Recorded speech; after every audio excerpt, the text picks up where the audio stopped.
Bien, buenas tardes. El día de hoy vamos a seguir avanzando entonces en el entendimiento de las variables, la relación que hay entre las variables macroeconómicas relevantes.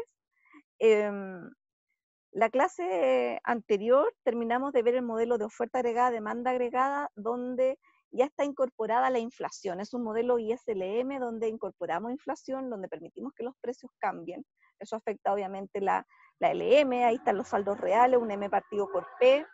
Si P aumenta, los saldos reales se contraen, eso una LM, esa se mueve hacia adentro. Y eso está dentro de la demanda agregada. La demanda agregada entonces es una función que eh, en cada punto de esa función tenemos la IS y la LM, y sabemos que la IS son puntos de equilibrio en el mercado de bienes, la LM son puntos de equilibrio en el mercado del dinero, y la oferta agregada resulta de incorporar el mercado del trabajo, donde hay desempleo, y cuando hay un desempleo mayor al natural, uno espera que los salarios empiecen a caer, y al caer los salarios sabemos que van a bajar los costos de producción de los bienes y servicios que produce la economía, y por lo tanto los precios, ¿no es cierto? Y eso se incorpora dentro de la expectativa de las personas, eh, y hace que ante movimientos de la demanda agregada, por ejemplo, debido a políticas públicas, política fiscal, política monetaria, etcétera, haya después un efecto por el lado de las expectativas de las personas. Eh, Ahora vamos a seguir avanzando en esa línea de ir incorporando más variables a este modelo, pero para ello vamos a hablar hoy día de tres grandes temas. La curva de Phillips, eh, ley de Okun y crítica de Lucas. De hecho, si alguno de ustedes vio el lunes pasado la entrevista en un programa de televisión de Canal 3 en la noche, a esta hora se improvisa, donde estaba invitado el alcalde de Recoleta, Daniel Jadwe, ahí él hablaba sobre el Banco Central, hablaba de el objetivo del Banco Central, y en alguna parte incluso él mencionó que eh, preocuparse de la inflación significaba también no preocuparse por el producto. Y por lo tanto decía, el Banco Central no puede estar solamente enfocado en la inflación. Y ahí se realizó un intercambio de opiniones bastante interesante, pero en el fondo lo que estaba hablando los participantes de esa conversación era de la curva de Phillips, y eso es lo primero que vamos a revisar hoy. La ley de Okun tiene que ver con desempleo y crecimiento, y luego la crítica de Lucas, que tiene que ver con el tema de la expectativa.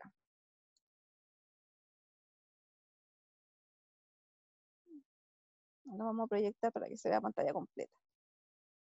Bien, partamos por la curva de Phillips. La curva de Phillips se llama así en honor al economista que la planteó, que es William Phillips, de comienzo, bueno, de la primera mitad del siglo pasado. Es un neozelandés, y que él presenta un libro en el año 58 donde toma datos para Reino Unido entre 1861 y 1957, es decir, un periodo bastante amplio, turbulento, toma las dos guerras, periodos normales de crecimiento, etc.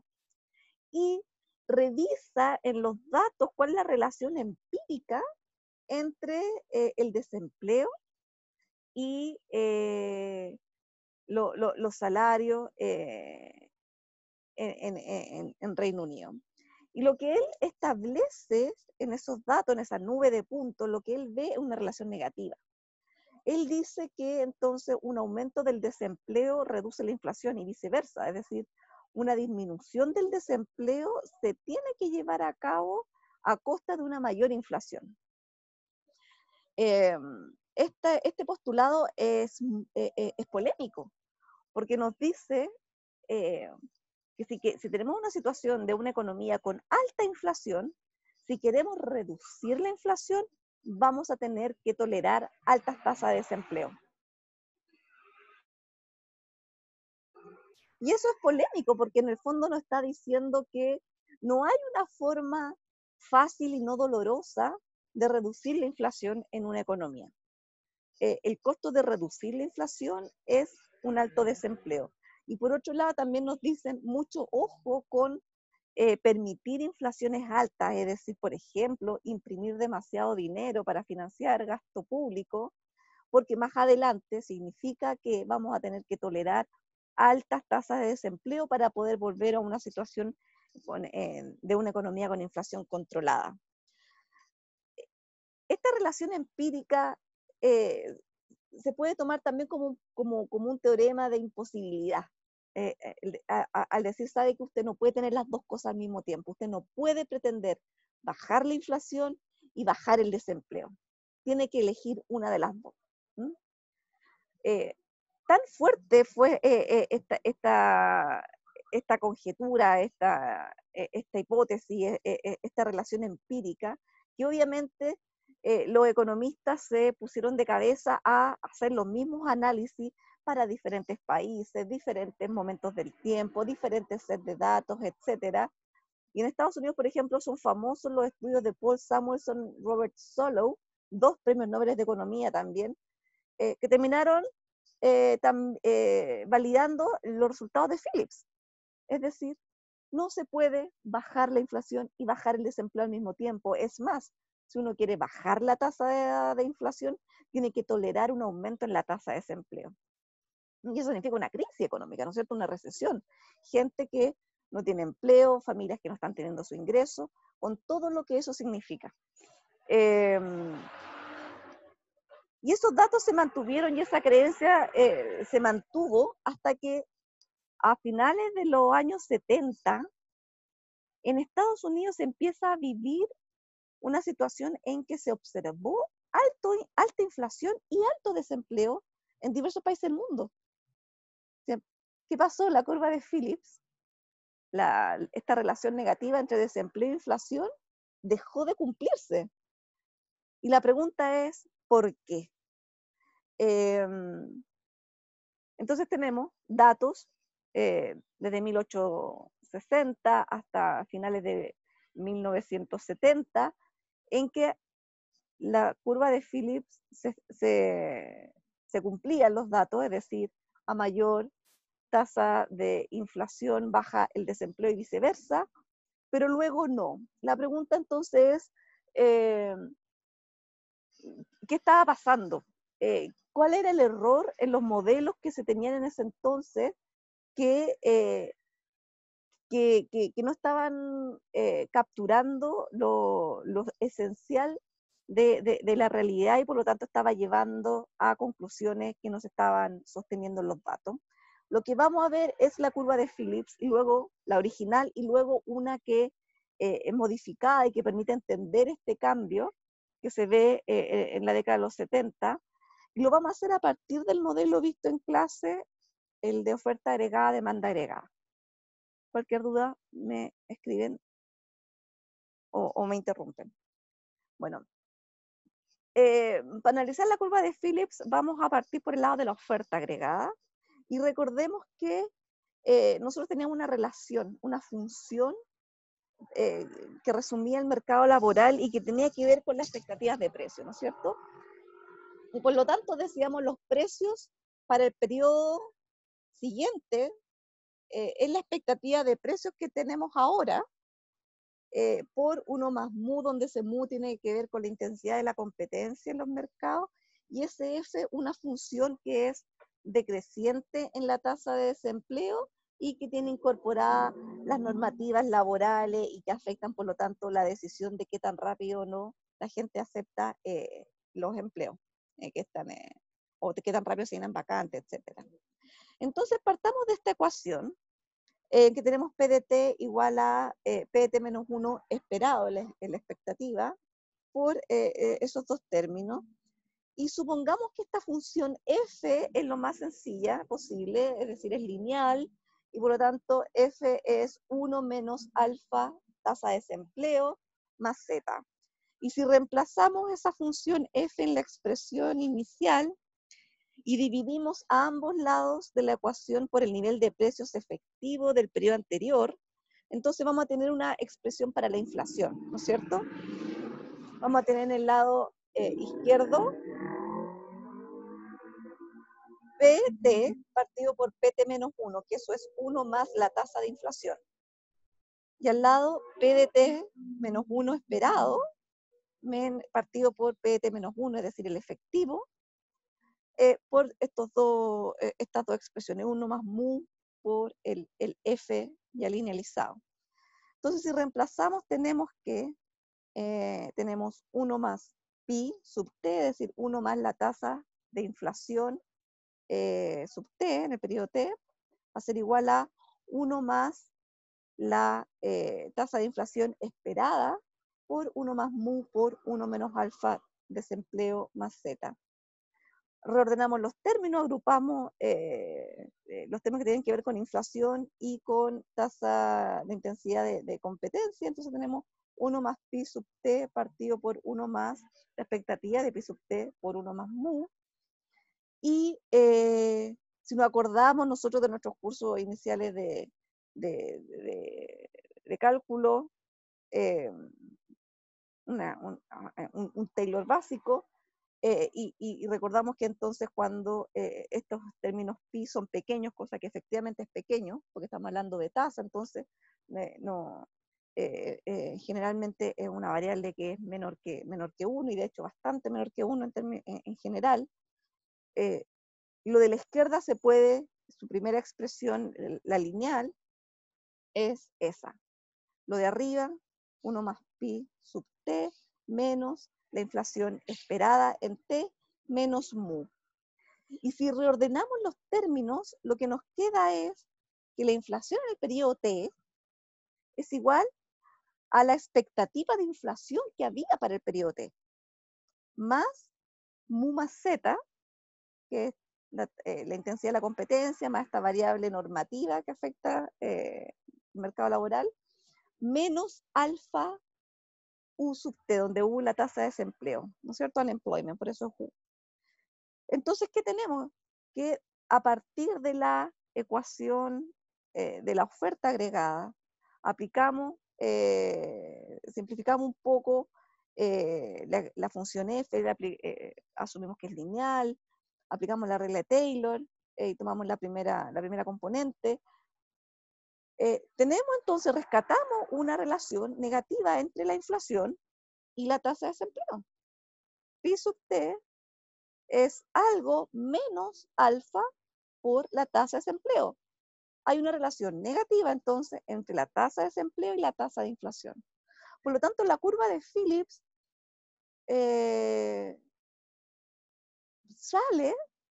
una consecuencia en el modelo de oferta agregada y demanda agregada. ¿Cuáles son las conclusiones que tenemos de esta ecuación? Son bastante potentes. Primero, tengamos la ecuación a la vista y vamos viendo. Primero, dada la inflación esperada, dado que nosotros esperamos, por ejemplo, que la inflación en el siguiente periodo sea un 5%, dado eso, si el desempleo aumenta, ese U sub T aumenta, entonces se produce un aumento de los salarios reales, porque a la baja de los salarios, a sacar el nivel de precio, por lo tanto, el WD partido por P baja. Lo otro es que si sube la inflación esperada, y esto es sumamente importante, si sube la inflación esperada, si todos esperamos, o en promedio esperamos, que los precios crezcan más rápido, en vez de ser un 3%, es un 5%, por ese solo hecho la inflación va a subir. Si aumenta la inflación esperada, la inflación efectiva va a subir también. Y eso es razonable, porque como hablábamos, cuando nosotros decidimos qué trabajos tomar, a qué trabajos postular, nos importan los salarios, pero no el salario actual, sino que uno está pensando siempre en un salario que permita cubrir las necesidades del año o del año y medio, porque los salarios se reajustan con cierta lentitud. No es como el precio del dólar que se ajusta cada día, incluso cada minuto. Y por lo tanto, obviamente si la inflación esperada aumenta, efectivamente la inflación va a aumentar. Lo otro, dada la inflación esperada, cuanto mayor es el margen de precios, mayor va a ser la inflación. O sea, si una economía se vuelve menos competitiva, va a haber un efecto en inflación. Dada la inflación esperada, cuando mayores son los factores que determinan los salarios, obviamente mayor va a ser la inflación. dada la inflación esperada, cuanto menor es el desempleo, mayor es la inflación, que esa es la conclusión de Phillips original. Y lo otro interesante, y acá es donde empiezan luego todas las discusiones, es si asumimos esta ecuación como la que representa la realidad, la relación efectiva entre la tasa de desempleo, la inflación, mediada por la inflación esperada, etcétera. Lo que nos dice esta ecuación, dado que es lineal, es que no existe una tasa de desempleo, una tasa natural de desempleo. Es decir, que si estamos dispuestos, las autoridades estuvieran dispuestas a tolerar una tasa de inflación suficientemente alta, podríamos mantener el desempleo indefinidamente bajo. Es decir, podríamos con una inflación muy alta hacer tender la tasa de desempleo a cero. Note que esto solo funciona si las expectativas son tales que las personas permanentemente estamos subestimando la inflación del periodo siguiente. Si no, se nos cancelan los dos términos, obviamente, y no tenemos nada, ¿no es cierto? Y vamos a volver sobre esa última conclusión al final cuando hablemos de la crítica de Lucas. Entonces, claro, Phillips hace sus análisis de los datos, ve esta relación empírica que se mantiene por mucho tiempo en diferentes escenarios. Varios economistas tratan de analizar lo mismo en otros contextos y aparece esta curva de Phillips, que es la relación inversa entre tasa de desempleo y tasa de inflación. Entonces tenemos primero eso, que es coherente con el modelo de oferta agregada y demanda agregada, pero aparece este hecho de que si es así, entonces no existe la tasa natural de desempleo. Entonces, como que mueve un poco que si este modelo es tan válido o no. Profe, disculpe, Sí, diga. ¿qué quiere decir que no exista la tasa natural de Natural. desempleo? Claro. ¿En qué contexto? Acuérdate que la tasa natural de desempleo es la tasa natural, es la tasa de desempleo que habría cuando la economía está produciendo a su nivel potencial, ¿no es cierto? Es decir, cuando el desempleo que existe es solamente el desempleo friccional de la gente que voluntariamente sale a buscar nuevas oportunidades laborales y es el tiempo en que demora entre encontrar un nuevo trabajo y empezar a trabajar.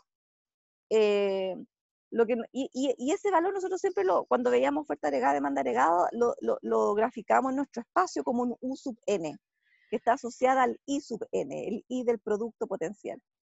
Y decíamos, en la economía se ajusta para volver o para converger a esos valores naturales. La economía, por ejemplo, si está produciendo más allá del producto de pleno empleo, entonces naturalmente va a empezar a contraerse la curva de oferta agregada hasta volver al el nivel de producto de pleno empleo, I sub n. Pero acá nos dice que en realidad no hay ningún I sub n, po. Acá nos dice, no hay ningún I sub n, esto no es una función en que si nos vamos hacia la derecha vamos a converger a un valor en la izquierda, o si estamos en la izquierda vamos a movernos hacia un valor en la derecha. Esto es una recta, y por lo tanto cualquier punto es igualmente estable. Acuérdense que, eh, imagínense un movimiento armónico simple, no sé, las cosas vuelven al centro después de un rato, ¿no es cierto? O si pensamos en una bolita, tiene que haber una curva para que la pelotita deje de moverse, ¿no es cierto? Un valle. Esto es una recta. Eh, entonces, si esta recta describe bien la realidad, entonces la verdad que que exista una tasa natural de desempleo es conflictivo. Ok, gracias. Uh-huh. Ahora, en los 60, cuando la ecuación de Phillips fue testeada, sobre todo en Estados Unidos, había inflación negativa o cero y el desempleo bajaba. Eso es raro, eso no es lo que la curva de Phillips señala, y por lo tanto, si los datos dicen que muestran que esa relación no se está cumpliendo, hay que repensar el modelo porque algo no está funcionando.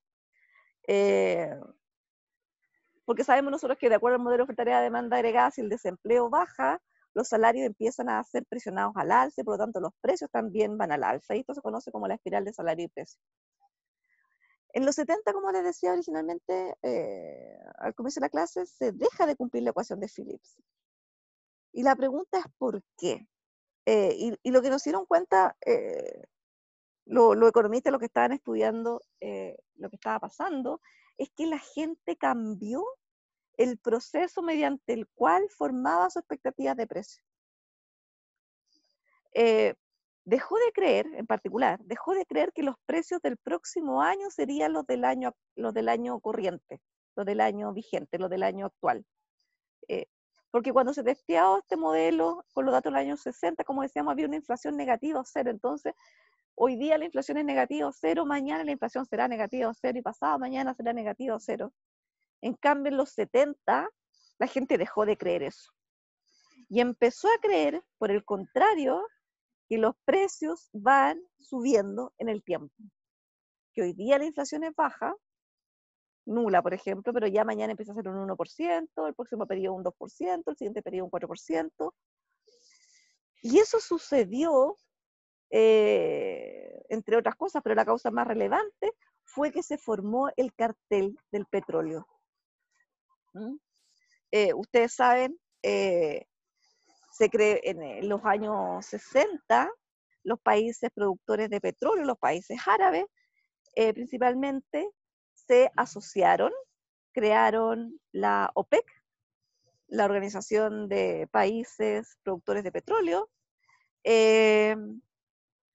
y por unos 10 o 12 años, en realidad, los precios del petróleo no cambió, porque estaban más bien en la institucionalización de esta organización, pero luego empiezan a haber conflictos en Medio Oriente, está la guerra de los 6 días, y a consecuencia de eso, los países empiezan a necesitar más recursos y dicen, pero ¿saben qué? Podemos hacer una cosa, bajemos la producción de petróleo. Y al bajar la producción de petróleo, la cantidad de barriles, los precios empiezan a aumentar, porque todo, en eso sí que estamos todos de acuerdo, en general, salvo muy pocas excepciones, más bien, ejemplo anecdótico, la demanda tiene pendiente negativa. Si hay menos de un bien, los precios van a aumentar. Y los precios del petróleo empiezan a aumentar, y entre medio luego vino la guerra del Yom Kippur, y luego vino la revolución en Irán, luego vino la guerra Irán-Irak, etc. Y durante todos esos años, el precio del petróleo subía y volvía a subir, y los precios del petróleo son sumamente importantes porque está incorporado prácticamente en todos los bienes y servicios, porque hay que transportar cosas, ¿no es cierto? Hay que moverlas de un lado a otro, y por lo tanto, algunos más, otros menos, pero todos los bienes y servicios están determinados de alguna forma por los precios del petróleo. Entonces se acabó, la gente empezó a incorporar en sus expectativas que la inflación no se iba a mantener baja. Al revés, la inflación se iba a acelerar, como efectivamente sucedió. Entonces, ¿qué dijimos? El problema entonces es que cuando se modeló la curva de Phillips, se asumía que el pi esperado, la función del pi esperado, que antes eran la inflación del periodo anterior, ya no es así. Y en realidad la función de expectativas, la construcción de expectativas de inflación es un poco más complicada que esa, y se escribe la misma curva de Phillips ahora, pero con una función más general, en que las expectativas de inflación para el periodo siguiente es una función teta de la inflación de ahora, de este periodo. Entonces, si uno espera, y esta es una función sumamente general, porque el teta puede estar entre 0 y 1, es decir, si la inflación hoy día es un 5%, yo puedo esperar que la inflación comience a bajar el próximo periodo, pero si un teta mayor que 1, yo puedo esperar que la inflación aumente. Lo que no puede pasar es que la inflación esperada sea del periodo siguiente, sea la inflación de hoy, porque era un caso muy particular que fue válido durante varias décadas, pero la verdad es que no tiene por qué ser así, y de hecho no fue así. Entonces, supongamos que la gente forma su expectativa de precio de acuerdo a una relación general, a esta función general. Entonces, cuando el teta igual 1, rescatamos la curva de Phillips original, la que describía los datos en el trabajo de Phillips y luego en el de Samuelson y Barro. Y por lo tanto, para un teta igual 1, si nosotros despejamos y agrupamos bien los términos, la curva de Phillips cambia un poco. Y lo que nos dice es que si miramos bien esta ecuación, la inflación per se no es la que afecta el desempleo, sino que es la variación en la inflación la que se relaciona negativamente con el desempleo. Es pi sub t menos pi sub t menos 1, lo que está al lado derecho, eso tiene una relación negativa con la tasa de desempleo U sub t, y no solamente el pi sub t. ¿Mm? Por lo tanto, un alto desempleo genera una reducción en la inflación, no solamente una inflación menor, sino una reducción en la inflación. Pasamos de hablar de una ecuación de Phillips que relaciona nivel de inflación con tasa de desempleo a una en que es variación de la inflación con el desempleo. Entonces acá, un alto desempleo genera una reducción en la inflación y un bajo desempleo genera un aumento de la inflación. Es decir, un bajo desempleo acelera la variación de precios. Y de ahí que esta curva de Phillips para el θ igual 1 se denomine la curva de Phillips aceleracionista, y los trabajos econométricos, la econometría es la estadística aplicada a la economía, las estimaciones econométricas para el periodo entre el 70 y el 94 encontraron para Estados Unidos que una curva de Phillips que calza bien con los datos empíricos es la que está ahí, que la variación en la tasa de inflación es 7,5 menos 1,15 por la tasa de desempleo. ¿Mm? Ahora, ¿qué pasó después? ¿Qué pasó después en los 90? Bueno, Milton Friedman y Edmund Phelps, también grandes economistas, supieron que las personas no pueden estar permanentemente subestimando la inflación futura. O sea, tarde o temprano la gente va a ajustar su proceso de formación de expectativas hacia uno que calce mejor con los datos. Acuérdense que les mencionaba esta última viñeta. Esta ecuación de arriba en que relacionamos la tasa de inflación con la tasa de desempleo, solo funciona en la medida que la tasa de inflación no sea igual a la tasa esperada de inflación, ¿no es cierto? Es decir, si la gente está permanentemente subestimando la inflación. Lo que dice el economista Friedman y Phelps era, eso no puede ser, no es creíble que la gente esté permanentemente equivocándose. La gente se puede equivocar un tiempo, pero no todo el tiempo. Y por lo tanto, y de hecho así fue, la curva de Phillips aceleracionista también dejó de cumplirse en los datos. Y por lo tanto esa curva dejó de describir bien la realidad. Estos mismos economistas postulaban que bajar el desempleo por debajo del nivel natural, ellos sí creían que existía la tasa natural de desempleo, no era posible sin acelerar la inflación, y en eso sí estaban de acuerdo con la ecuación aceleracionista. Entonces, Friedman y Phelps proponen otro tipo de función para las expectativas de inflación, donde se recoge el hecho de que en el largo plazo el desempleo no debiera ser un fenómeno monetario, pero donde sí existe este fenómeno que después de un cierto nivel de tasa de desempleo, si sigue bajando la tasa de desempleo, la inflación se acelera, ¿m? La variación de la inflación se acelera. Y lo que ellos decían es que, en general, el proceso de formación de expectativa no es la expectativa en T más 1 igual a un teta de la expectativa actual, sino que es un proceso un poco más complejo que se llaman expectativas adaptativas. Es decir, yo voy corrigiendo mi predicción respecto a lo que efectivamente ocurrió, y así me voy acercando de manera iterativa al valor efectivo. Es una ecuación obviamente mucho más compleja que esta que está arriba, pero con esta forma de funciones de expectativa adaptativa se vuelve a recoger el concepto de la tasa natural de desempleo, pero ahora se mantiene la N. Ustedes saben, en Estados Unidos hacen un esfuerzo por encontrar siglas y nombres que tengan alguna gracia, y a esta tasa de desempleo, que ya no es la natural, porque en realidad no existe algo natural, como lo habíamos visto inicialmente, pero sí es un valor tal que si se pasa ese valor hacia abajo, se empieza a acelerar la tasa de inflación. Y se le llama NAIRU, y es la Non-Accelerating Inflation Rate of Unemployment. Así que sigue siendo una U sub n, pero lo que ellos proponen es que vamos a definir la tasa natural de desempleo como la tasa de desempleo cuando las expectativas se condice con la realidad, es decir, lo que la gente espera es lo que realmente ocurre. De esa forma nosotros tenemos una ecuación general de Phillips para la tasa natural de desempleo, que es U sub n, que ocurre entonces cuando estos dos términos de inflación se cancelan mutuamente, y la tasa natural de desempleo, por lo tanto, es un parámetro que varía de país en país y tiene que ver con la intensidad de la competencia, con las regulaciones y con este famoso alfa, que dice más o menos cuánto impacta el desempleo a la tasa de inflación y viceversa. En general, entonces, podemos reescribir la ecuación de Phillips como un pi sub t menos pi sub t menos 1, que es decir, el cambio en la tasa de inflación.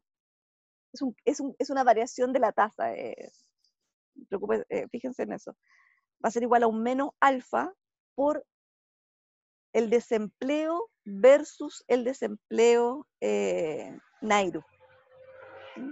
Y por lo tanto, lo que en esta ecuación más sofisticada de Phillips, lo que se concluye entonces es que la variación en la tasa de inflación depende no solo de la tasa de desempleo, como estaba en la ecuación de Phillips aceleracionista, sino que depende de la diferencia entre la tasa de desempleo efectiva y su tasa NAIRU o natural, pero con este natural, con este concepto natural revisado. ¿Se entiende?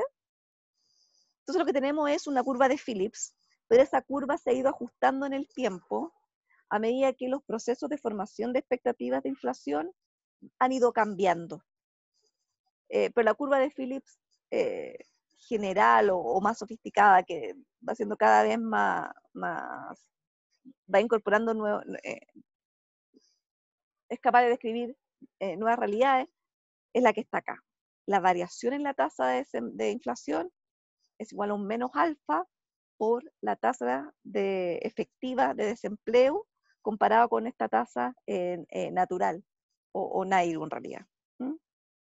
Entonces se vuelve a rescatar esta tasa, este U sub n, y el hecho entonces oferta agregada, demanda agregada, es un modelo que vuelve a tener alta validez, en el sentido de que la economía vuelve naturalmente hacia ese punto, el de la producción a un nivel natural, al nivel potencial, a una tasa de pleno empleo, que sería esta, que no es un desempleo natural como la historia que contábamos antes, de este desempleo no friccional, sino que se refiere al valor tal que una reducción de esa tasa de desempleo empieza a acelerar la tasa de inflación. ¿Mm? ¿Qué pasa entonces esta curva de Phillips con tasa natural de desempleo? Primero, la hipótesis de expectativas adaptativas continúa siendo un poco incómoda desde el punto de vista teórico, porque dice, bueno, entonces la gente no solamente mira el pasado, que sería adaptativa, sino que la gente igual está mirando el futuro.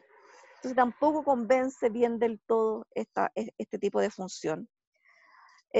Robert Lucas, también premio Nobel, señaló algo distinto. Dijo, en realidad la gente forma sus expectativas de manera racional. Y pasamos entonces a un proceso de formación de expectativas que se conocen como expectativas racionales, donde señala que no es posible engañar a toda la gente todo el tiempo, como en el caso de expectativas adaptativas. Las expectativas racionales como variables se empezaron a ocupar en modelos macroeconómicos a partir del trabajo de Robert Lucas, aunque ya varias décadas antes, John F. Math había introducido el tema en su paper en la econométrica de Rational Expectation and the Theory of Price Movements, pero se incorporaron los modelos macroeconómicos con Lucas. Las expectativas racionales es un supuesto de consistencia agregada en los modelos dinámicos que no tiene que ver con racionalidad perfecta que usamos en microeconomía y que suponemos que cada agente económico cumple. Esto es una racionalidad agregada. En general, la gente forma expectativas de manera racional. Bajo el modelo de Lucas, por ejemplo, solo sorpresas inflacionarias pueden desviar el desempleo de su tasa natural, porque la gente en general está anticipando bien la inflación futura.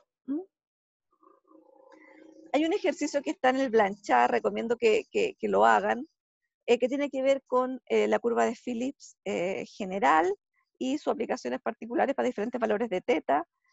Este ejercicio sirve para revisar los conceptos. Es muy fácil, lo podemos revisar rápidamente ahora, pero ustedes háganlo luego, cuando tengan un tiempo, y supongan que para una economía esta es la mejor curva de Phillips que la describe. Tenemos los datos, hacemos un análisis econométrico y decimos, esta es la curva que mejor describe la relación entre la tasa de inflación y la tasa de desempleo. Si suponemos que las expectativas de inflación está dada por teta, la inflación del periodo anterior. Supongamos que en el periodo T-1 la tasa de desempleo fue la natural y la tasa de inflación fue 0. Pregunta 1, ¿cuál es la tasa natural de desempleo de esta economía? Pregunta 2, suponga que a partir del periodo T, las autoridades reducen la tasa de desempleo a un 5% y la mantienen en ese nivel indefinidamente. Determine la tasa de inflación que va a haber en el periodo T, en el periodo T más 1, en el periodo T más 2 y en el periodo T más T para T igual 0. En 3 haga lo mismo pero para un T igual 1 y veamos las diferencias. Pregunta 4, ¿para qué valor de teta se obtiene que la tasa natural de desempleo, esta tasa NAIRU, es mayor que la tasa efectiva? Es decir, hay una aceleración en el nivel de precios, es decir, una tasa de inflación que continuamente está creciendo. Y suponga que usted es advisor, economic advisor de un presidente y le hacen la pregunta, bueno, ¿y cuál es la tasa natural de desempleo para esta economía? Y proponga usted un método para poder encontrar una buena estimación de la tasa natural de desempleo. Si quieren este ejercicio, traten de hacerlo y lo revisamos en la próxima clase. Ahora vámonos a dos otros temas. La ley de Okun. Okun también por el economista apellido Okun. Y surge de lo siguiente, y es una pregunta que alguno de ustedes también hizo hace algunas semanas. Y le pasó a Estados Unidos. En los años 70, ya lo vimos a raíz del cartel del petróleo, empezó a vivir una inflación alta y persistente, algo a lo que no estaba acostumbrado Estados Unidos, y sabemos la inflación es molestosa y es dolorosa cuando ya es muy alto. Entonces Estados Unidos decidió, la autoridad monetaria, decidió contraer la masa monetaria, porque eso ya lo sabíamos de los modelos de Keynes, ¿no es cierto? Si queremos reducir la inflación, tenemos que contraer la masa monetaria, teoría cuantitativa del dinero. La inflación es un fenómeno monetario. Hay alta inflación porque se está imprimiendo demasiado. Banco Central hace operaciones de mercado abierto, sale a vender bonos, recoge dinero que esté circulando en la economía y lo metes en tu bóveda para que así, al haber menos dinero en la economía, empieza a bajar la inflación. ¿Pero qué pasó? La inflación bajó de un 14 a un 4%. La teoría cuantitativa del dinero es una teoría que describe bien la realidad. Sin embargo, eso se logró al costo de una recesión. Alto desempleo, malestar ciudadano, etc. Acuérdense, lo mismo le pasó si ustedes, alguno está viendo The Crown en Netflix, Margaret Thatcher hizo lo mismo. En Gran Bretaña estaba pasando por un periodo de alta inflación y causó una recesión para poder bajar el nivel de precio. La pregunta es, ¿estamos condenados a bajar la inflación a costa de tener menos puestos de trabajo, tener gente cesante, hogares sin ingresos, o existen otras políticas que pueden ser igual de efectivas, pero que no son tan dolorosas para la población. ¿Es una recesión entre desempleo la única forma de bajar la inflación? Esa es la pregunta que rondaba en esos años, los 80, los 90. Y para responder esa pregunta todavía nos falta una ecuación, que es la que nos permite establecer las relaciones, todas las relaciones entre todas las variables con las que partimos el curso. Es como el eslabón perdido. Y esa es la ley de Okun. Y la ley de Okun nos permite ligar desempleo con crecimiento de la economía. Nos permite ligar o relacionar la variación en el desempleo con la variación en el PIB. Con la ley de Okun entonces ya tendríamos las ecuaciones necesarias, el sistema de ecuaciones necesario para entender la relación entre inflación, dinero, producto, desempleo y todas las relaciones entre sus variaciones, es decir, la variación del precio, la inflación, la relación de eso con el crecimiento de la masa monetaria, con el crecimiento del producto, con las variaciones en la tasa de desempleo. Okun es el apellido de Arthur Okun, un estadounidense que fue el presidente del Economic Advisor del presidente Lyndon Johnson en Estados Unidos, y fue Lyndon Johnson el que le hizo la pregunta. Y él se puso a investigar. Y lo que planteó fue que existe una relación negativa entre el nivel de actividad y el desempleo. De manera que para reducir el desempleo, lo único que tenemos que hacer es crecer más rápido. Si una economía crece poco, el desempleo puede empezar a aumentar. Y esto también es una ley, no es un modelo, ¿no es cierto? No sale de ciertos axiomas que uno vaya derivando y vaya encontrando como corolario, es una ley empírica. Trabajó con muchísimos datos y esa relación se mantiene. Para reducir el desempleo, una economía tiene que crecer suficientemente rápido. El PIB tiene que aumentar año a año suficientemente rápido. Esta ley tiene dos ideas económicas básicas que son muy potentes. Lo primero es que necesitamos conocer el nivel en el cual se emplea la total capacidad productiva de la economía, es decir, necesitamos conocer el famoso producto potencial. Y en el caso de Chile, por ejemplo, todos los años se reúne un comité de expertos precisamente a estimar cuál es el producto potencial de Chile. Y lo mismo pasa en diferentes economías. ¿Por qué? Porque vamos a ver, es clave conocer ese parámetro. Y lo segundo de esta ley de Okun, una ley empírica, es que determinar el costo asociado al nivel de desempleo tiene asociado un costo, obviamente. Nosotros bajamos el desempleo, eso tiene un costo, nunca es gratis. Y determinar ese costo asociado a un nivel de desempleo deseado nos permite luego encontrar un cierto estabilidad. Es decir, bueno, este es el costo, este es el beneficio, y por lo tanto voy a balancear costo y beneficio en algo que me parezca tolerable, ¿no es cierto? Esta ley, como les decía yo, es el eslabón perdido que nos permite unir el modelo de oferta agregada, demanda agregada y la curva de Phillips. Y la ecuación general de Okun es la siguiente. La variación en la tasa de desempleo es un alfa menos beta por el crecimiento de la economía. Acuérdense que I es el producto real, el PIB real, y la variación entre ambos tiene que ver con el crecimiento de la economía, ¿no es cierto? Este beta es el famoso coeficiente de Okun, que es a medida que la economía crece, en cuanto baja el desempleo. La relación muestra que debe haber una tasa de crecimiento mínima para que el desempleo no suba. Si el producto no crece, la tasa de desempleo irá aumentando alfa puntos cada vez. Es decir, una economía no puede darse el lujo de no crecer si es que no interesa que la gente tenga empleo y esas familias tengan ingresos.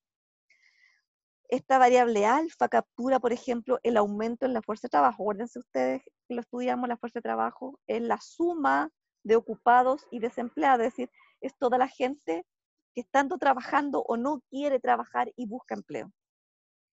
Y este alfa también captura las ganancias de productividad, entre otras variables.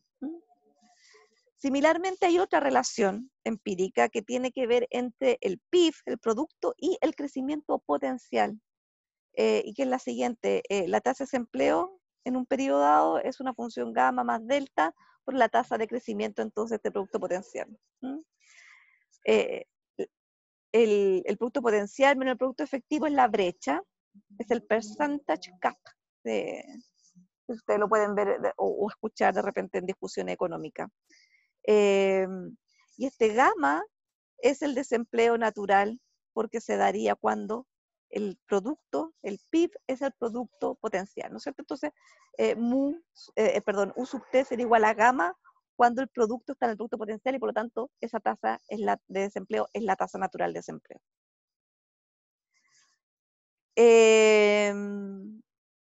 Entonces, ¿qué pasa con el coeficiente de Okum? Bueno, el coeficiente de Okum varía de país en país y varía en el tiempo, va cambiando con la matriz productiva. Para Estados Unidos, después de la Segunda Guerra, Okum había estimado un coeficiente de 0,3. Es decir, si el producto de la economía, el PIB, crece un 1%, el desempleo cae un tercio. 0,3 puntos. Hay evidencia entonces que este valor fue aumentando en algunos países en los últimos años, es decir, el impacto del crecimiento sobre el desempleo fue mayor, y los estudios parecen indicar que eso se debe a que los beneficios para las personas cesantes bajaron en generosidad, surgieron el empleo temporal, el freelance, etc. Y acá ustedes pueden ver alguna evolución de este parámetro, de este coeficiente de Okum para Estados Unidos, Reino Unido, Alemania, Suecia, y también para Chile hay estimaciones. Esta es una estimación relativamente vieja, ¿sí?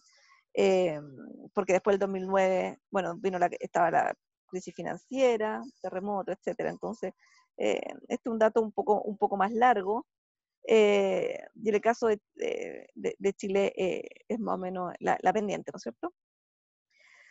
Después de la crisis financiera se habló incluso del jobless recovery. Todo el mundo esperaba que la economía mundial, al repuntar, creara más empleo de lo que efectivamente creó. Eso es el coeficiente de Okum. Y se dieron cuenta de que efectivamente se estaba creando bastante menos empleo.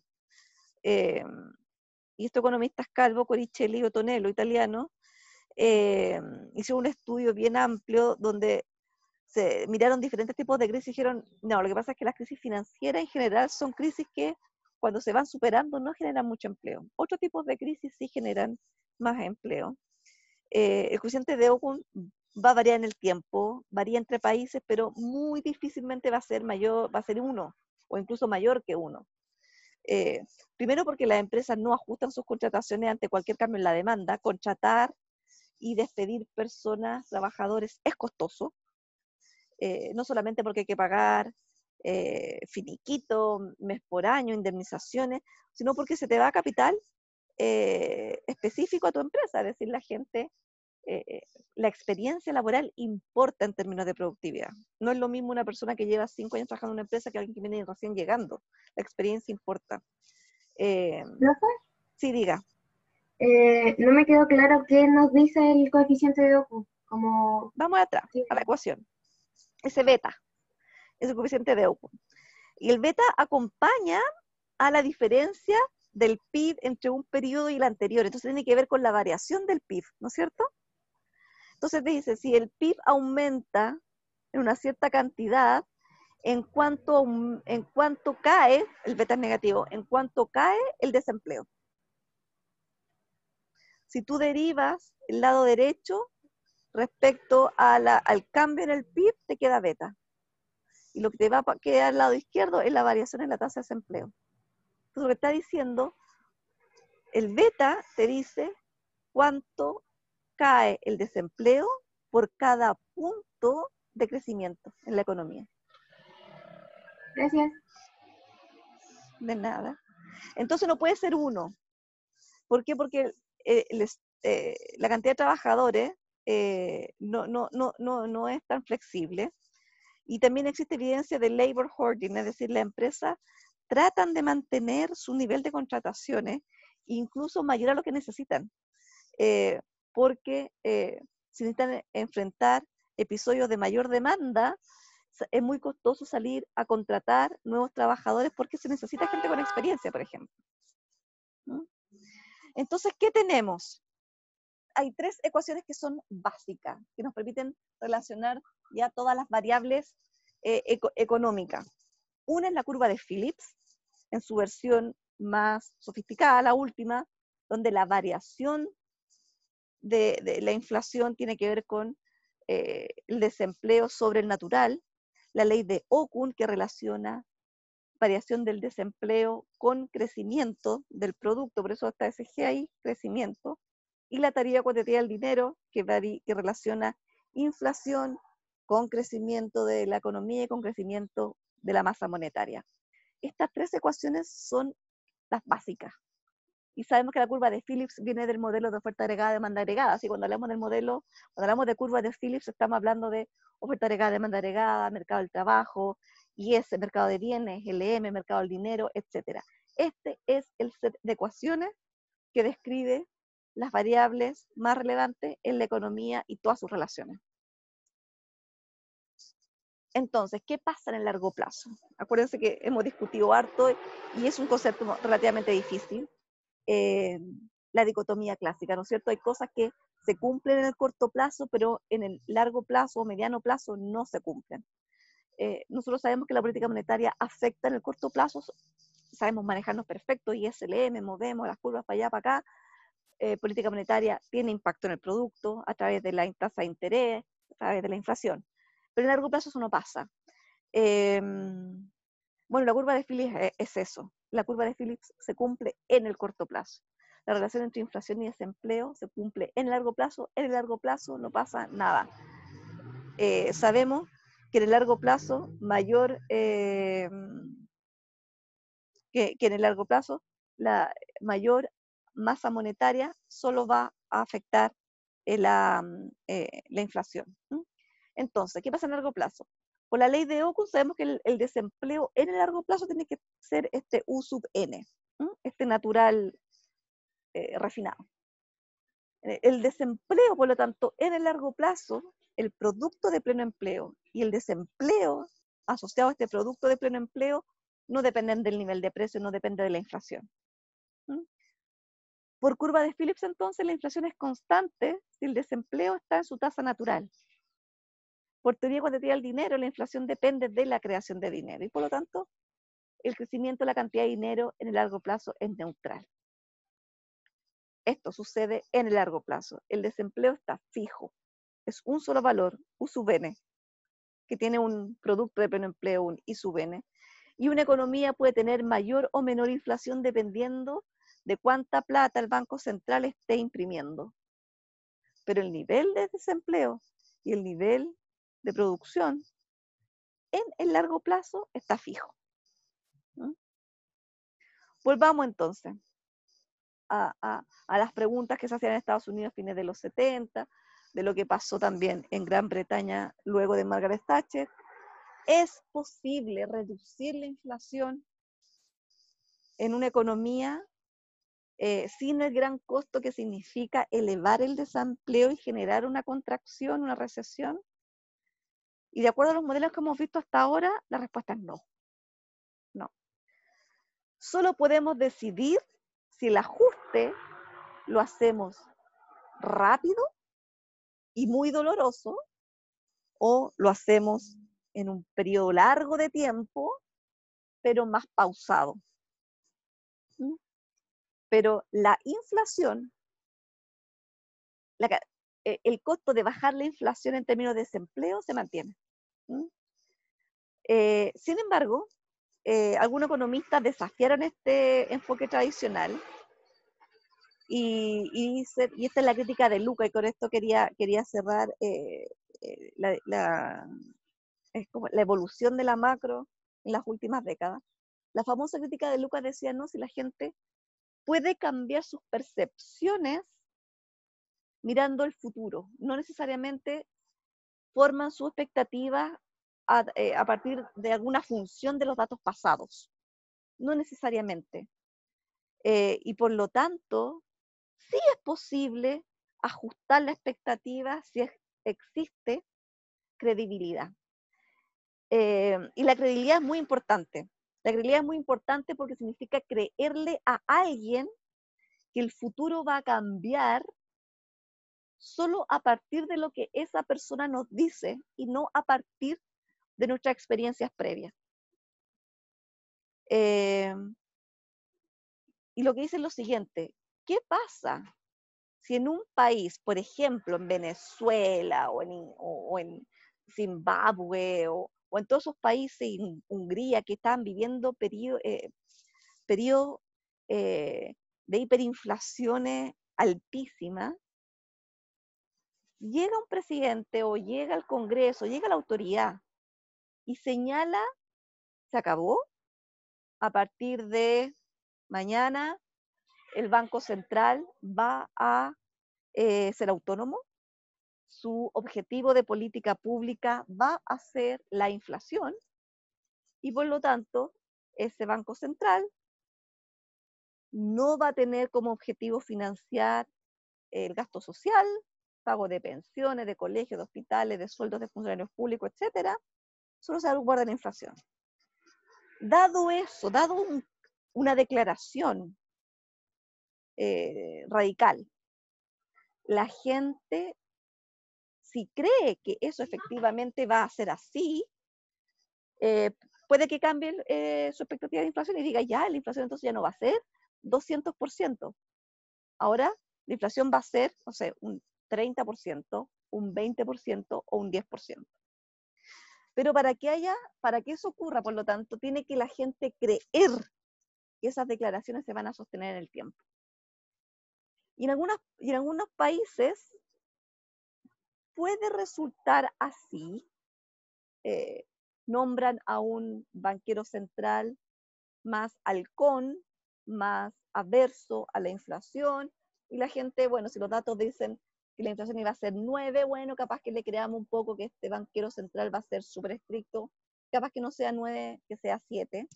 La gente obviamente no confía plenamente, sino que igual los datos pasados, la historia pasada afecta el proceso de toma de formación de expectativa. Y en algunos países simplemente no les creen. Y fue lo que pasó en Ecuador. En Ecuador, ¿cuántas veces con inflaciones muy altas cambiaban al banquero central y ponían a alguien que sus declaraciones eran súper tajantes respecto a la necesidad de controlar la inflación, etcétera, pero al rato estaba imprimiendo mucho dinero y por lo tanto en esos países no fue nunca posible construir reputación, no fue nunca posible invertir en credibilidad y, por ejemplo, una forma extrema de reducir la inflación es decir, saben que nosotros no podemos controlar, no confiamos en nosotros mismos, no tenemos la capacidad de ponernos una meta y cumplirla y por lo tanto lo que vamos a hacer es, nos olvidamos de tener política monetaria, nos olvidamos de tener nuestra propia moneda y adoptamos la moneda de otro país. Y así es como, por ejemplo, Ecuador, Puerto Rico dolarizaron sus economías y de esa manera se operaron del problema de la inflación, porque la inflación que ellos tienen es la inflación de Estados Unidos, porque Estados Unidos, su autoridad monetaria, el Fed, es la que decide cuánto dinero se imprime. Entonces, si es posible reducir la inflación sin el costo del desempleo, teóricamente podría ser así. La verdad es que sin tener instituciones creíbles, sin que una economía y sus autoridades hayan invertido en reputación, no. El costo de bajar la inflación es desempleo, es una crisis económica. No sé por qué esa hoja me quedó pegada. Otros economistas no están tan de acuerdo, por ejemplo, con lo que dice Luca. Por ejemplo, Stanley Fischer, que fue presidente del Banco Central de Israel, John Taylor, que un gran académico macroeconomista de Stanford, dijeron, aunque hayan autoridades muy creíbles, aunque haya una inversión importante en la reputación de las instituciones, el hecho de que los precios no se puedan ajustar instantáneamente porque hay rigideces, como vimos con los salarios, en que los salarios se ajustan una vez al año o incluso más, va a hacer que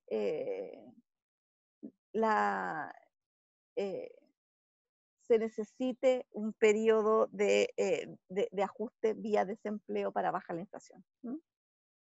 Bien, eso tenía para hoy. La clase ya está arriba. Como les digo, son 3 temas muy importantes: la curva de Phillips, la ley de Okun y la crítica de Lucas.